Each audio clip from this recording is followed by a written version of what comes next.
প্রিয় দর্শক, আপনাদের শুভেচ্ছা জানাচ্ছি। Universal medical college and hospital আজকের সংবাদপত্রের আজকের আয়োজনে আপনাদের স্বাগত জানাচ্ছি। আমি মীর মাসরুর জামান।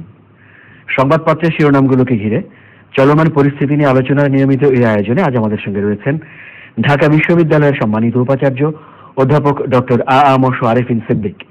আমরা স্বাগত জানাচ্ছি আপনাকে আমাদের মধ্যে। তো সংবাদপত্রের শিরোনামগুলো দেখে আলোচনা যাচ্ছি। দৈনিক ইত্তেফাক, পাস ও জিপিএ 5 দুটোই কমেছে। উচ্চ মাধ্যমিক ও সমমানের পরীক্ষার ফল প্রকাশ। গড় পাস 68.91%। জিপিএ 5 পেলেন 37,969 জন। বাংলাদেশ প্রতিদিন, টিআর কাবিখা কারা নেয় কি করে। মানব জমিন, উল্টো যাত্রা, সিলেট শীর্ষে সিলেট শিক্ষা বোর্ড, এবার পছন্দের বিশ্ববিদ্যালয়ে ভর্তি যুদ্ধ। আমাদের সময়, 60 জন পাচ্ছেন ইসির চিঠি, প্রথম সংলাপ। সকালের খবর, 3.5 বছরে মন্ত্রিসভার 161 সিদ্ধান্ত বাস্তবায়ন হয়নি। যায় দিন, এইচএসসিতে ফল বিপর্যয়, কমেছে পাস ও জিপিএ 5। মানব কণ্ঠ, নতুন পদ্ধতিতে উত্তরপত্র মূল্যায়নে ফল বিপর্যয়। ভোরের কাগজ, ইসির সংলাপে আমন্ত্রণ পেলেন সুশীল সমাজের 60 জন।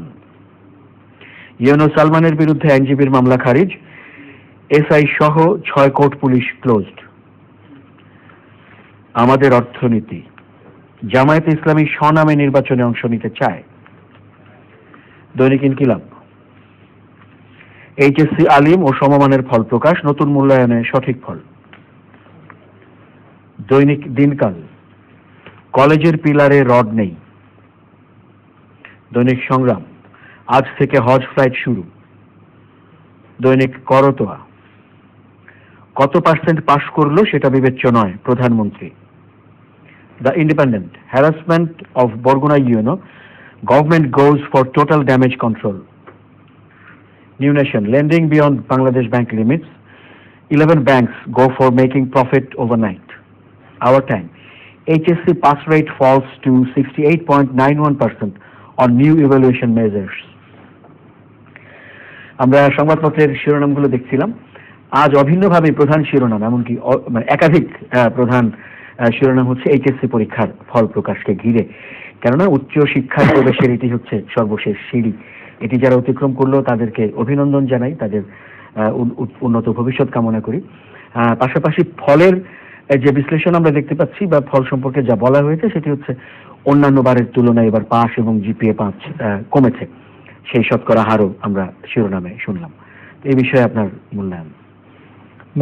আমার মনে হয় যে আমরা এবার যারা এইচএসসি বা সমমানের পরীক্ষায় পাশ করেছে তাদেরকে যেমন আমরা অভিনন্দন জানাবো, ঠিক একইভাবে আশা করবো যে তারা যে প্রত্যাশা নিয়ে লেখাপড়া করছে, অর্থাৎ কেউ যদি উচ্চশিক্ষায় যেতে চায় সেই উচ্চশিক্ষায় যেন তারা যাওয়ার সুযোগ পায়। এবার পাশের হার একটু কমেছে, এটা ঠিক, প্রায় 69%। কিন্তু আমার মনে হয় যে এইচএসসি যারা লেখাপড়া করতে যায় তাদের পাশের হার আরো বেশি হওয়া উচিত, কারণ তারা তো 2 বছর লেখাপড়া করছে, লেখাপড়া করে তারা পরীক্ষা দিচ্ছে। কেন এই 30% ছেলে মেয়ে পাশ করতে পারলো না সেটা দেখার বিষয়। রেজাল্ট হয়েছে, আমরাও মনে করি যে হয়তো যথাযথভাবে মূল্যায়ন হয়েছে, মূল্যায়নের পরে তাদের পাশে বা রেজাল্ট ঘোষণা করা হয়েছে। এবার জিপিএ 5 পাওয়ার সংখ্যাও কমেছে, পাশের হারও কমে গেছে। তবে কারিগরি বোর্ডের পাশের হার বেশি, প্রায় 80% কাছাকাছি। মাদ্রাসা বোর্ডও একটু বেশি, কিন্তু জেনারেল বোর্ড যেগুলো সেগুলো পাশের হার একটু কম। আমার মনে হয় যে এই বিষয়গুলো নিয়ে আমাদের শিক্ষকবৃন্দ, বিশেষ করে মাধ্যমিক পর্যায়ে যারা লেখাপড়া করান, উচ্চ মাধ্যমিক পর্যায়ে যারা লেখাপড়া করান, তারা এই বিষয়গুলো নিয়ে আরো ব্যাখ্যা বিশ্লেষণ করবেন। আমি সাধারণভাবে বলতে চাই যে যারা পাশ করেছে তাদের যে প্রত্যাশা থাকে, বেশিরভাগ ছেলে মেয়ে উচ্চশিক্ষায় যেতে চায়, বেশিরভাগ ছেলে মেয়ে লেখাপড়া করে তারা জীবনে প্রতিষ্ঠিত হতে চায়, সেই সুযোগগুলো যেন তারা পায়। আমার মনে হয় যে আমাদের শিক্ষা ব্যবস্থার যে ত্রুটি বিচ্যুতি আছে সেগুলো আমাদের এই পর্যায়ে আলোচনা করা দরকার এবং এগুলোর ব্যাপারেও আমাদের সিদ্ধান্তে পৌঁছা দরকার। যেমন কারিগরি শিক্ষা বোর্ডের ছাত্রছাত্রীর সংখ্যা কম, কিন্তু পাশের হার বেশি। এই কারিগরি বোর্ড থেকে যারা লেখাপড়া করে বেরিয়ে যাচ্ছে তাদের কিন্তু জীবনে বহু ক্ষেত্র প্রবেশ করার একটা সুযোগ থাকে। তো কারিগরি শিক্ষা, বৃত্তিমূলক শিক্ষা, এগুলোর উপর আমরা গুরুত্ব দিতে চাই, কিন্তু এই শিক্ষা ব্যবস্থার সম্প্রসারণ আমরা ঘটাতে পারছি না। এটা একটা দিক। আবার অনেক সময় দেখা যায় যে শিক্ষার্থীরা তো নিজেরা বটেই, এমনকি অভিভাবক মণ্ডলীও মনে করেন যে সাধারণ শিক্ষা ব্যবস্থায় ছেলে মেয়েদের যাওয়া ভালো, কারিগরি শিক্ষাটাকে যেন একটু কম গুরুত্ব দেওয়া হয়। কিন্তু আমরা দেখতে পাচ্ছি পাশের হারের দিক থেকে তারা যেমন বেশি, আমরা এমনিও সাধারণভাবে দেখি যে আমাদের ছেলেমেয়েরা যারা কারিগরি শিক্ষা লাভ করে তারা অনেক বেশি সৃজনশীল, মেধাবী এবং তারা তাদের ক্ষেত্রে খুব সহজেই উন্নতি লাভ করে। তারপরে এই পর্যন্ত কথার মধ্যে অন্তত দুটো খুব বড় চিন্তার খোরাক পাওয়া যায়। একটি হচ্ছে আপনি বলছিলেন যে ফল আরেকটু ভালো কাঙ্ক্ষিত ছিল, কারণ এই বিষয়ে আপনার যদি আরেকটু যদি খোলাসা করে বিশ্লেষণের অংশ। আমার মনে হয় যে একটা পরীক্ষাতে 30% ছেলে মেয়ে কেন ব্যর্থ হবে, 30% ছেলে মেয়ে কেন পাশ করতে ব্যর্থ হলো, এই বিষয়টা দেখা দরকার। বিস্তারিত ফলাফল আমি এখনো ফলো করতে পারিনি, কিন্তু দেখতে হবে যে কোন বিষয়গুলোতে তারা খারাপ করেছে, কেন তারা খারাপ করেছে। অন্যান্য বছর আমরা যেমন দেখি যে ইংরেজিতে খারাপ করার কারণে একটা বড় ধরনের বিপর্যয় ঘটে, গণিতে খারাপ করার কারণে বিপর্যয়, এমনকি বাংলা ভাষা যেটা আমাদের মাতৃভাষা সেটা তো অনেকে কাঙ্ক্ষিত ফলাফল অর্জন করতে পারছে না। এই বিষয়গুলো দেখার বিষয় আছে, সেখানে কোথাও ভুল ত্রুটি বিচ্যুতি। আর মাদ্রাসা শিক্ষা বোর্ডে আমরা দেখেছি প্রায় 70% পাশ করেছে, না তারও বেশি বোধ হয় 77% পাশ করেছে। কারিগরি শিক্ষা বোর্ডে 80% পাশ করেছে। অর্থাৎ বোঝা যাচ্ছে যে এই স্ট্রিমগুলোতে পাশের হার বেশি। যেমন শিক্ষা বোর্ডে কেন এটা খারাপ করছে, তার মানে কি আমরা সেখানে অতিরিক্ত ছাত্রছাত্রী ভর্তি করছি যারা পাশ করার মতো যোগ্যতা নাই, তারপরে এইচএসসিতে তারা ভর্তি হয়ে যাচ্ছে। মাদ্রাসা শিক্ষা বোর্ডে 77% পাশ করছে, অনেক বেশি সাধারণ শিক্ষা বোর্ড থেকে। সেখানে মাদ্রাসা স্ট্রিম থেকে যারা আসছে তাদের মেধা এবং যোগ্যতা কোন জায়গায় গেছে, যে কারণে তাদেরটা অনেক বেশি জায়গায় গেছে। সেখানে কি আবার মূল্যায়ন প্রক্রিয়াতে এবং অন্যান্য প্রক্রিয়াতে কোনো ত্রুটি বিচ্যুতি আছে কিনা, কারিগরি শিক্ষা বোর্ডের বেলায় একই কথা প্রযোজ্য। তো আমার মনে হয় যে এই সার্বিক বিষয়গুলো ফলাফল বেরিয়েছে, আমরা অভিনন্দন জানাই, এবং একই সাথে আমরা মনে করি যে এটার একটা প্রকৃত মূল্যায়ন হওয়া দরকার, যাতে সামনের বছর আমরা সঠিক মূল্যায়ন করতে পারি। আমরা কখনো চাই না যে আমাদের ছেলেমেয়েরা এইচএসসি বা এসএসসিতে গিয়ে বেশি সংখ্যায় অকৃতকার্য হোক। কৃতকার্য হতে হবে তাদেরকে, কৃতকার্য করার জন্য তো শিক্ষা ব্যবস্থা, কৃতকার্য করার জন্য তো শিক্ষকরা আছেন, কৃতকার্য করার জন্য তো অভিভাবক মণ্ডলী তাদের পেছনে টাকা পয়সা খরচ করছেন। এবং আরেকটি প্রসঙ্গ আপনি বলছিলেন যে কারিগরি শিক্ষায় উৎসাহটা অতটা পান না অভিভাবকরা, তো এই উৎসাহটা বাড়ানোর জন্য কি করা যেতে পারে? এখানে আমাদের অভিভাবকদেরকে প্রণোদনা দেওয়ার জন্য কিছু কার্যক্রম থাকতে পারে। আমি দেখেছি ইদানিংকালে বৃত্তিমূলক শিক্ষার জন্য আমাদের সম্প্রচার মাধ্যমে কিছু বিজ্ঞাপন প্রচারিত হচ্ছে কারিগরি শিক্ষা বোর্ড বা বিভিন্ন জায়গা থেকে। এটা একটা ভালো দিক। আমাদের অভিভাবকদের বোঝানো প্রয়োজন আছে যে একবিংশ শতাব্দী জ্ঞান বিজ্ঞানের শতাব্দী, এখানে শুধু সাধারণ শিক্ষায় শিক্ষিত হয়ে লাভ নেই, এখানে আমাদেরকে বৃত্তিমূলক কারিগরি শিক্ষার দিকে আমাদের ছেলেমেয়েদের দিতে হবে, এবং এই ক্ষেত্রে সম্ভাবনাও বেশি। শুধু দেশে নয়, বিদেশে বহু জায়গায় এই কারিগরি শিক্ষায় যারা লেখাপড়া করে স্নাতকোত্তর ডিগ্রি নিয়ে যাচ্ছে তারা অনেক ভালো জায়গায় নিজেদেরকে প্রতিষ্ঠিত করতে পারছে। তো কারিগরি শিক্ষাকে আমাদের সামগ্রিক শিক্ষা ব্যবস্থার সাথে আরো বেশি সমন্বিত করা, ইন্টিগ্রেটেড করা, এটা দরকার আছে। আর যেটা বলছিলাম যে কারিগরি শিক্ষা নিতে চাই, কিন্তু সেই ধরনের উচ্চশিক্ষার প্রতিষ্ঠানও কিন্তু আমরা খুব বেশি বাড়াতে পারিনি। সাধারণ শিক্ষার জন্য যেমন বিশ্ববিদ্যালয়গুলো আছে, সরকারি কলেজ আছে, বেসরকারি কলেজ আছে, কিন্তু কারিগরি শিক্ষার জন্য খুব বেশি এই ধরনের প্রতিষ্ঠান পাওয়া যায় না, সেদিকে আমাদের একটু নজর দেওয়া দরকার। আর এর বাইরে আমরা জানি যে আপনি দেশের সাধারণ শিক্ষার ধারায় সর্বোচ্চ বিদ্যাপীঠের আপনি অভিভাবক, তো সেই থেকে এখন এই শিক্ষার্থীরা যেটি করবে যে উচ্চশিক্ষার জন্য পাবলিক প্রাইভেট সব ধরনের বিশ্ববিদ্যালয়ে তারা চেষ্টা করবে, তো সেই ক্ষেত্রে পরিস্থিতিটি কেমন বিবেচনা করে, কতটা ভালো সুযোগ তাদের জন্য আসলে রয়েছে? আমার মনে হয় যে অন্যান্য বছর যে ধরনের সমস্যাগুলো আমরা দেখি, এই বছরও অনেকটা সেই কাছাকাছি সমস্যাই ছেলেমেয়েরা মোকাবেলা করবে। যেমন ইউজিসি পরিসংখ্যান এবং শিক্ষা মন্ত্রণালয়ের পরিসংখ্যানে দেখা যায় যে আমাদের বিশ্ববিদ্যালয়, সাধারণ বিশ্ববিদ্যালয়, প্রযুক্তি বিশ্ববিদ্যালয়, সরকারি কলেজ, বেসরকারি কলেজ যেখানে অনার্স এবং মাস্টার্স পড়ার সুযোগ আছে, উচ্চতর মাদ্রাসা শিক্ষা যারা যেতে চায় তাদের জন্য শিক্ষা প্রতিষ্ঠান আছে। সব মিলে যে আসন সংখ্যা আর আমাদের যে ছাত্রছাত্রীরা পাশ করে বেরিয়েছে তার সংখ্যা, এটা যদি আমরা তুলনা করি তাহলে কিন্তু প্রায় প্রত্যেকের জন্য একটি আসন নির্ধারিত আছে। এখানে খুব বেশি উদ্বেগের কোনো জায়গা নেই। কিন্তু সমস্যা হচ্ছে যে এই যে জিপিএ 5 যারা পেয়েছে বা কাছাকাছি যারা পেয়েছে এবং যারা মেধার দিক থেকে এগিয়ে আছে, তারা যে বিষয়গুলোতে পড়তে চাইবে, যে বিশ্ববিদ্যালয়ে তারা পড়তে চাইবে, সেই জায়গায় একটা তীব্র প্রতিযোগিতা হবে। ঢাকা বিশ্ববিদ্যালয়ে যারা পড়তে চাইবে তারা ঢাকা বিশ্ববিদ্যালয়ের 6,500 7,000 আসনের মধ্যে জায়গা করে নেওয়া, এটা কঠিন প্রতিযোগিতা। একই কথা বলতে পারি বাংলাদেশ প্রকৌশল বিশ্ববিদ্যালয়, একই কথা বলতে পারি সরকারি মেডিকেল কলেজগুলোর বেলায়। তো এই বিষয়গুলোকে আমাদের গুরুত্ব আনা দরকার, যে মেধাবী ছেলেমেয়েরা যেন তাদের এই সময়ে অর্থাৎ উচ্চশিক্ষা প্রবেশকালে যারা কোনোভাবে যেন হতাশ না হয়, তাদেরকে যেন আমরা মোটামুটি ভাবে তাদের কাঙ্ক্ষিত জায়গায় সুযোগ দিতে পারি। হয়তো তারা প্রত্যাশিত বিশ্ববিদ্যালয় বা প্রত্যাশিত বিভাগ অনেক সময় পাবে না, কিন্তু কাছাকাছি মানের বিশ্ববিদ্যালয় এবং কাছাকাছি জায়গার ডিসিপ্লিনে যেন তারা সুযোগ পায়, সেটা দেখা দরকার। তবে ওই যেটা বললাম যে অনেকেই হয়তো এইচএসসির পরে আর লেখাপড়া করবে না, তারা বিভিন্ন পেশায় চলে যাবে, কেউ বিদেশে হয়তো কর্মসংস্থান নিয়ে চলে যাবে। তো একটা বড় সংখ্যা কিন্তু আর উচ্চশিক্ষায় যাবে না। যারা যেতে চাইবে তারা যেন মোটামুটি ভাবে তাদের প্রত্যাশিত জায়গায় যেতে পারে, সেটা আমাদের দেখা দরকার। এটি গেল একটি যে সংখ্যার বিবেচনায় সুযোগের বিষয়টি।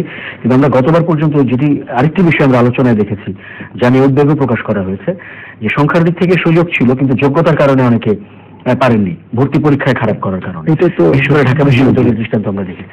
এটা আছে যেমন আমরা দেখি যে জিপিএ 5 পেয়েছে, এমনকি এসএসসি এইচএসসি বা সমন্বয় পরীক্ষা দুটো পরীক্ষাতে তারা জিপিএ 5 পেয়েছে, কিন্তু বিশ্ববিদ্যালয়ের যে ভর্তি পরীক্ষা সেখানে সে ন্যূনতম যে মার্কস বা নম্বর পাওয়ার কথা সেটি পেতে ব্যর্থ হচ্ছে। তো এই সমস্যাগুলো আছে। তো এগুলো নিয়ে এখানে হয়তো বিস্তারিত ভর্তি পরীক্ষার প্রশ্ন তো মূলত এইচএসসির যে পড়ালেখা তার উপর সিলেবাস, তবে এই বিষয়গুলো নিয়ে হয়তো বিস্তারিত আলোচনার সুযোগ নাই। কিন্তু সমস্যা হচ্ছে যে আমাদের অধিকাংশ কলেজগুলোতে আজকাল ছেলেমেয়েরা ক্লাস করছে, এটা একটা উদ্বেগের বিষয়। তারা কোচিংয়ে যায় এবং কোচিং নির্ভর হয়ে তারা পরীক্ষা দেয়, পরীক্ষাতে তারা হয়তো ভালো ফলাফলও করছে, কিন্তু বিশ্ববিদ্যালয়ে ভর্তি পরীক্ষায় এসে যখন তারা প্রস্তুতি নেয় তখন তারা আবারও কোচিংয়ে যায় এবং এই কোচিং বাণিজ্য হয়তো সম্প্রসারিত হচ্ছে, কিন্তু ছেলেমেয়েরা যখন ভর্তি পরীক্ষা দিতে আসে এবং তাদের ফলাফল দেখি তখন আমরা অনেক সময় বুঝতে পারি যে এই কোচিং ব্যবসা তাদেরকে অনেকটাই ক্ষতি করছে। তো সেখানেও আমাদের বোধহয় কিছু করণীয় আছে বলে মনে করি। এর বাইরে শিক্ষার আরেক মূল যে উদ্দেশ্য, যে মানুষকে মানুষ হিসেবে গড়ে তোলা, সুনাগরিক গড়ে তোলা। আমরা ফল হস্তান্তর অনুষ্ঠানে আমরা দেখেছি মাননীয় প্রধানমন্ত্রী শেখ হাসিনা বলেছেন যে মূল উদ্দেশ্য সুনাগরিক গড়ে তোলা এবং তার জন্য সন্ত্রাস মাদক থেকে শিক্ষার্থীদের দূরে রাখা একটি বড় কাজ, এবং অভিভাবকদের তিনি দৃষ্টি আকর্ষণ করেছেন। এটা তো সবচেয়ে গুরুত্বপূর্ণ কথা। মাননীয় প্রধানমন্ত্রী যেটি বলেছেন যে মাদক দ্রব্য, সন্ত্রাস, জঙ্গিবাদ এগুলো থেকে দূরে থাকা, তো এটার জন্যই তো শিক্ষা। একজনকে শিক্ষা দেওয়া, একজন মানুষকে বা একজন ছাত্র শিক্ষার্থীকে সুশিক্ষিত করার অর্থ কি? তাকে মানুষ করে গড়ে তোলা, তাকে মানবিক গুণাবলী সম্পন্ন মানুষ হিসেবে গড়ে তোলা। তো সেই জায়গায় তো আমাদের গুরুত্ব দিতেই হবে, সবসময় গুরুত্ব দিতে হবে, এবং সেই গুরুত্ব শুধু এইচএসসি পর্যায়ে নয়, একেবারে প্রাথমিক পর্যায় থেকে সেই গুরুত্ব দিয়ে তাকে পর্যায়ক্রমে মনুষ্যত্বের গুণাবলী সম্পন্ন একজন মানুষ তৈরি করাটাই আমাদের দায়িত্ব, আমাদের কর্তব্য। শিক্ষা ব্যবস্থার মূল লক্ষ্যই কিন্তু সেটি। আমাদের কারিকুলাম থাকে, আমাদের বিভিন্ন বিষয় থাকে, কিন্তু সব বিষয়ের মধ্যে যেটা উঞ্চ থাকে, কিন্তু প্রতিটি শিক্ষকের সেটা মনে রাখতে হবে যে আমি আমার শিক্ষাদানের মাধ্যমে একজন ছাত্র বা ছাত্রীকে আমি পরিপূর্ণ মানুষ হিসেবে গড়ে তোলার চেষ্টা করছি।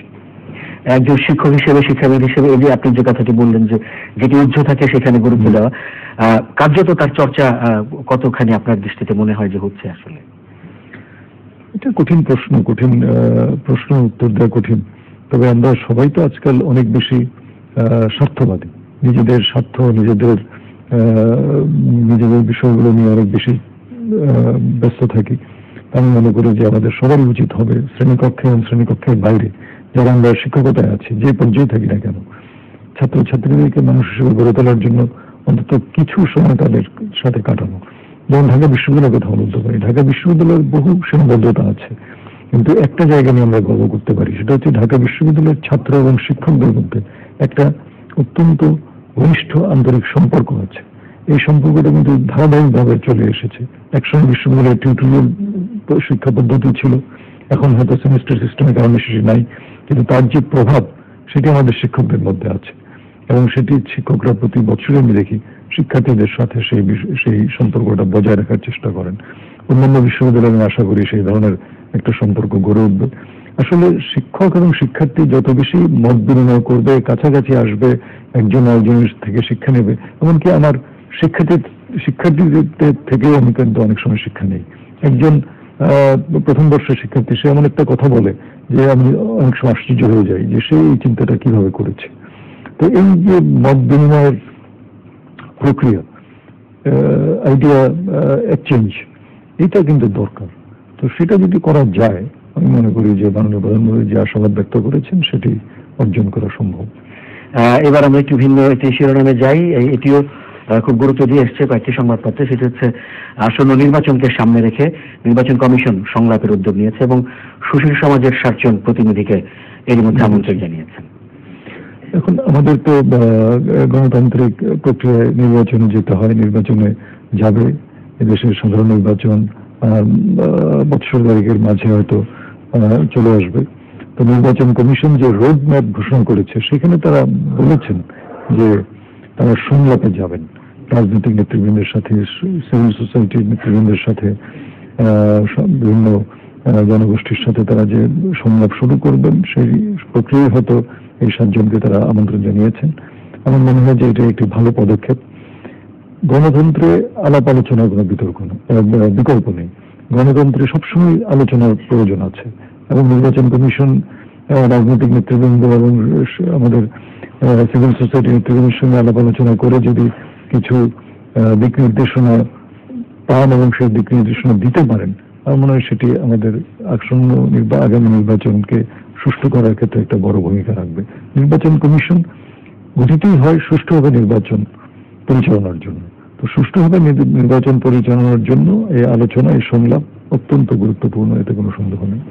সুষ্ঠু নির্বাচনের পাশাপাশি আরেকটি যে বিষয় আলোচনায় আসছে এখন খুব গুরুত্ব দিয়ে, সেটা হচ্ছে অংশগ্রহণমূলক নির্বাচন, মানে সব দলের সমান অংশগ্রহণের মধ্য দিয়ে। তো এই উদ্যোগ তার ক্ষেত্রে কতটা কার্যকর হতে পারে বলে মনে হয়? আমার তো মনে হয় যে সংলাপ যদি একবার শুরু হয় এবং রাজনৈতিক দল, রাজনৈতিক নেতৃবৃন্দের সঙ্গে আলাপ আলোচনা সম্পন্ন হয়, তখন কিন্তু আমরা সাধারণ দেশবাসী আমরাও কিন্তু বুঝতে পারবো যে আসন্ন নির্বাচন কতটা অংশগ্রহণমূলক হবে। নির্বাচনে অংশগ্রহণ করা রাজনৈতিক নেতৃবৃন্দ এবং রাজনৈতিক দলগুলোর দায়িত্ব, কারণ তারা তো রাজনীতি করছেন দেশের মঙ্গলের জন্য, তারা রাজনীতি করছেন গণতন্ত্রকে আরো সুসংহত করার জন্য। গণতন্ত্র একদিনই একেবারে সব দিক থেকে সমৃদ্ধ হবে সেটা আমরা কখনো আশা করি না। পর্যায়ক্রমেই হয়তো আমরা সুষ্ঠু গণতান্ত্রিক একটা প্রক্রিয়ার দিকে যাব, কিন্তু সেটার জন্য দায়িত্ব সকল রাজনৈতিক দলের। তো সকল রাজনৈতিক দল নির্বাচনে অংশগ্রহণ করবে, এটা যেমন আমরা প্রত্যাশা করি। তারা তাদের যে দাবি দেওয়া চাহিদা সেগুলো আলোচনা করে সেই জায়গায় একটা সিদ্ধান্তে পৌঁছাবেন, সেটা আমরা কিন্তু প্রত্যাশা করি। সংবাদ শিরোনামের মধ্যে আরেকটি দিক রয়েছে, সেটা হচ্ছে বন্যার বিষয়। আমরা যেটি দেখছি যে উত্তর এবং মধ্যাঞ্চলে বন্যা পরিস্থিতির উন্নতি হয়েছে, কিন্তু নদী ভাঙন তীব্র হয়েছে কোথাও কোথাও, এবং বন্যার পরে যেটি হয় যে পানিবাহিত রোগের প্রসব এবং নিরাপদ খাবার পানির অভাব দেখা দেয়, সেরকম একটি দুর্ভোগের মধ্যে রয়েছে মানুষ। খাদ্য সংকটও রয়েছে। খাদ্য সংকট আমার মনে হয় যে আমরা কাটিয়ে উঠতে পারবো। খাদ্য সংকট যে খুব বড় ধরনের একটা সমস্যার সৃষ্টি করবে তা মনে হয় না, কিন্তু এই বন্যাটা প্রতি বছরই আমরা মোকাবেলা করি এবং আমাদের দেশের মানুষ অনেক বেশি কষ্ট সহিষ্ণু। তারা সময় মতো নিজেরাই ব্যবস্থা নিয়ে থাকেন এবং বন্যা পানিতে কমে যাওয়ার সাথে সাথে তারা আবার কৃষিকাজে হাত দেন, তাদের যে পেশাগত কাজ সেগুলো তারা করেন। তো বন্যা এটা যেহেতু প্রতি বছরই আমাদের মোকাবেলা করতে হয়, এটা নিয়ে খুব বেশি চিন্তিত হওয়ার কারণ নেই, উদ্বিগ্ন হওয়ার কারণ নেই। কিন্তু আপনি যেটা বললেন যে এই নদী ভাঙ্গন, আমাদের এই পরিবেশের উপরে আমরা যে অত্যাচার নির্যাতন করছি, সারা পৃথিবীতেই পরিবেশের উপরে যে নির্যাতন নিপীড়ন করা হচ্ছে, সেই কারণে এই ধরনের সমস্যাগুলো কিন্তু বেড়ে যাচ্ছে, প্রাকৃতিক দুর্যোগ বেড়ে যাচ্ছে। প্যারিস চুক্তির পরে আমরা আশা করছিলাম যে একটা ভালো দিকে আমরা এগোচ্ছি, কিন্তু পরবর্তীতে আবার ট্রাম্প প্রশাসন সেখান থেকে যুক্তরাষ্ট্রকে প্রত্যাহার করে নিয়ে যাওয়ায় একটা অনিশ্চয়তা কিন্তু আছে। তারপর আমি মনে করি যে সারা পৃথিবীর বিশ্ব জনমত এদিকে আসবে এবং প্রকৃতিকে পরিচর্যা করা, প্রকৃতিকে সুরক্ষা করার কাজকর্মে পৃথিবী আরো এক ধাপ এগিয়ে যাবে। এর ছাড়া তার কোনো বিকল্প নেই। বন্যা এটা একটা প্রক্রিয়া, বন্যায় মোকাবেলা করতে হবে, বন্যা চলে যাবে, বন্যার পরবর্তী যে সমস্যাগুলো সেগুলো আমার কাটিয়ে উঠতে হবে। কিন্তু এই যে নদী ভাঙ্গনের ফলে যে সমস্যাগুলো হয়, মানুষ ঘর বাড়ি হারিয়ে ফেলছে, এই জায়গায় কিভাবে ব্যবস্থা নেওয়া যায় সেজন্য সরকারের পক্ষ থেকেও ভূমিকা প্রয়োজন। সরকারের পক্ষ থেকে বাঁধ নির্মাণ, বিভিন্নভাবে এই নদী ভাঙ্গন রোধ করা, এগুলো বিষয়গুলো নিয়ে তারা কাজ করছেন। আমরা যারা সচেতন সমাজ, আমাদেরও কিন্তু এই বিষয়ে করণীয় আছে, অর্থাৎ নদী ভাঙ্গন রোধে কি করা যায় সেটা সাধারণ মানুষকে বলা, সরকারকে বলা, সংশ্লিষ্ট কর্তৃপক্ষকে বলা, সেটাই আমাদের দায়িত্ব। আপনি প্রকৃতি এবং পরিবেশের উপরে মানুষের যে অত্যাচার তার কথা বলছিলেন, তারই কাছাকাছি ধরনের সংবাদ শিরোনাম আমরা আজও একটি দেখতে পাচ্ছি, সেটি হচ্ছে যে আবারও বান্দরবানে পাহাড় ধসে নিহত হয়েছে। আমার বিশ্ববিদ্যালয়ের একজন ছাত্র পাহাড় ধসে কালকে মারা গিয়েছে। তারা গিয়েছিল বেড়াতে, সেখানে একজন পাহাড় ধসে তো মারা পড়লো, ভূমি ধসে, আর দুজন আহত হয়েছে। তো এটা তো আমরা দেখতে পাচ্ছি। তো এখানে জনসচেতনতা বাড়ানোর প্রয়োজন আছে। এই যে পাহাড় কেটে ফেলে, পাহাড় কেটে মাটি নিয়ে যাচ্ছে বিভিন্ন জায়গায়, তো এগুলো তো রোধ করা আমাদের পক্ষেই সম্ভব। শুধুমাত্র জনসচেতনতা বাড়ানো এবং পরিবেশকে যে রক্ষা করতে হয়, পরিচর্যা করতে হয়, পরিবেশকে ধ্বংস করা যায় না, এই শিক্ষাটা আমাদের নেওয়া প্রয়োজন। তো অনেক ধন্যবাদ সম্মানিত উপাচার্য, আজকে সময় দেওয়ার জন্য আপনাকে। প্রিয় দর্শক, আপনাদেরও ধন্যবাদ সঙ্গে থাকার জন্য। ভালো থাকবেন সবাই। চ্যানেল আইয়ের নিয়মিত আয়োজন universal medical college and hospital আজকের সংবাদপত্রের আজকের আয়োজন এখানেই শেষ করছি। শুভরাত্রি।